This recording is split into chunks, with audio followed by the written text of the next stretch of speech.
Hey everyone, Philosopher Stoner 666 here, and I just wanted to make another video about an idea that I've been having about optimism and pessimism.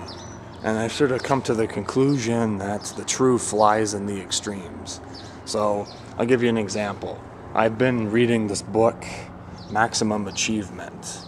It's an older book. It's basically one of those self-help business books. And he talks about one valid point that he makes. He's an optimist, and he says, one of the reasons why many people will feel depressed is because they don't have control over their own life. And he reaches this conclusion just through, he tells his story, and then, how you can fix it. And he goes on basically this optimist diatribe, but he's an extreme optimist. Another author that I had read, Emil Cioran, reaches the same conclusion, but through different means. And Emil Cioran's a very, an absurdist, pessimistic philosopher, existentialism, that sort of philosophy. So very, dealing with, death and suicide, things like that. So he talks about suicide. He's like, the fact that I have a choice to commit suicide shows in a way that there is free will, that without the idea of suicide, as even just as a concept, he wouldn't be able to live. So from that idea of suicide, he derives a sense of control. Now this is, an extremely pessimistic thought, and kind of morbid in a way.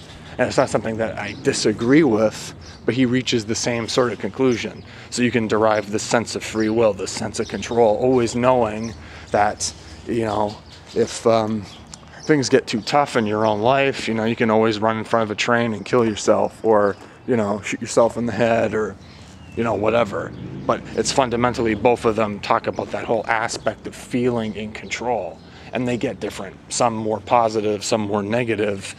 They derive a different sense of control. So they have different premises and look at the issue from different angles. We tend to think of extreme optimism as being this line, a line, like, so extreme optimism is that way, and then extreme pessimism being that way. So this is like the line here. The way I tend to think of it is it's more of a circle.